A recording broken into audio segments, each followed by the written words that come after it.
Welcome viewers and dear learners to my channel Learning English with Amol. Today's our topic is voice. It's not a very new topic for us. Right from your school days, this topic has been continuously in touch, or you are in continuously in association with this topic voice. Broadly, we can categorize voice there into two parts. The first one is active voice and the other one is passive voice.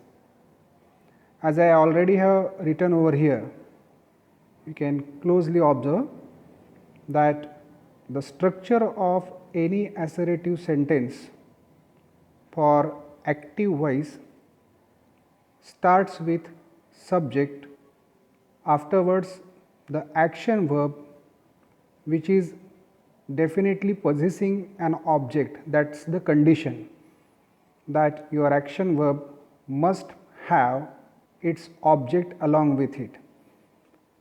So, this is a normal structure of any assertive sentence that you come across while reading, writing and speaking. The example of this active voice is: students solve exercises in the notebook. As I have already labeled them, the first word students, it is labeled as S. S stands for subject. The next word is solve. Underneath I have labeled it as V1. So V1 stands for action verb in its present form or the base form. Thereafter exercises, which is underlined and labeled as O. Here O stands for an object, and later on in the notebook, which is underlined with the dotted points. So entirely in the notebook is complement for this sentence or for this overall structure. As I have already shown with the arrows, right from verb to object along with one word, that is what. So whenever you have to identify the object of the given sentence, ask a question what to the action verb. For example, in this sentence, ask the question to solve. Students solve what? And its answer is exercises. Of course, the rest of the part is giving an additional information about the activity in the notebook. Now, this is what we have to do normally to identify whether the given sentence is in active structure or passive structure. So far as this sentence is concerned, it seems very clear that it is started with subject, thereafter an action verb, afterwards an object which is a conditional one. Otherwise we cannot think of converting the given sentence there into passive one, and if required the complement. But these two elements, verb and object, which are very important from our structure as well as from conversion of the active into passive voice point of view. Now let us move towards the point passive voice. Dear students, the structure of passive voice starts with object, afterwards your verb, and finally the subject. If you compare this structure with active voice, you will find that active voice structure starts with subject, whereas passive voice structure starts with an object. So this is a clear distinguishing point that active voice prefers the importance of subject, whereas in passive voice the more focus is there on the very impact of an action there on that is an object. So object is given priority as compared to subject, and as we see in the passive voice, the last word is subject. It means that subject is least important from this structure's point of view. So wherever and whenever we need to show more importance and more focus on the very result of your action rather than the doer or the actual performer of that action, in such a case passive voice is more preferable for. Let us see the very activity of converting the given sentence or converting the given active sentence there into passive one. Here is the example.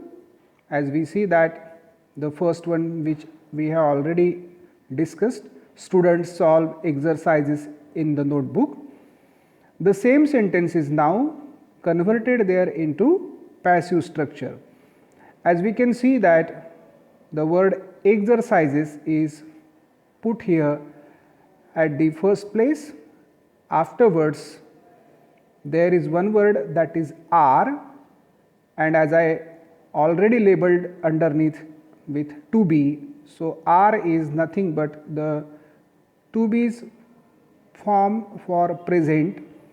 Later on your action verb, which was already in first form, now converted there into third form, that is past participle form. I repeat it, while converting any sentence there into passive structure, your action verb must be there in past participle form or V3 form. Later on in the notebook, which is a complement which you can put either here or even at the end of the sentence, and lastly by adding a preposition by and the first word, that is subject, students, at the end of the sentence. So this way you can convert the given active sentence there into passive one. My dear students, you can see here that what the normal practice of solving this active voice there into passive voice is to read out the given sentence first. After reading, identifying and labeling, not like this there in the exam, but it is for your understanding that what is the subject, what is the verb and what is the object of the given sentence. Once this identification is done, your job of converting active voice there into passive becomes very easy. Now one more example, here it is from your text, that is Tenzing Norgay climbed the Mount Everest. Again the labeling is there, Tenzing Norgay subject of this sentence. Afterwards the word climbed, which is in second form, that is past form, and later on the Mount Everest.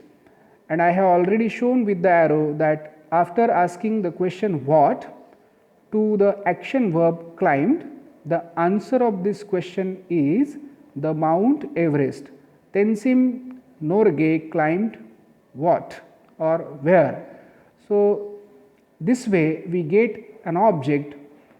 Once the subject, verb and object is made clear, later on we can convert the given sentence there into passive one. The Mount Everest, which is an object of the sentence, is put at the front.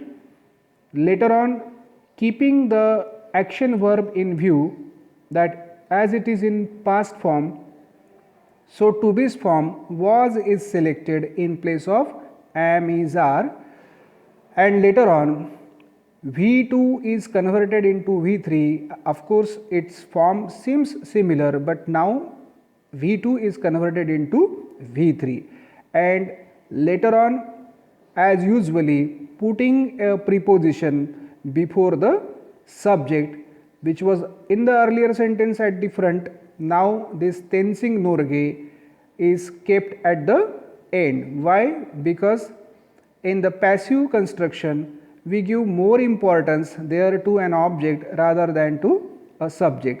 So this is how you can convert the given sentence there into passive structure.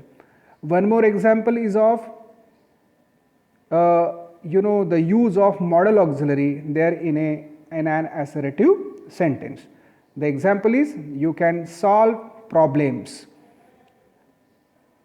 Here can is used as a modal auxiliary. You can solve problems.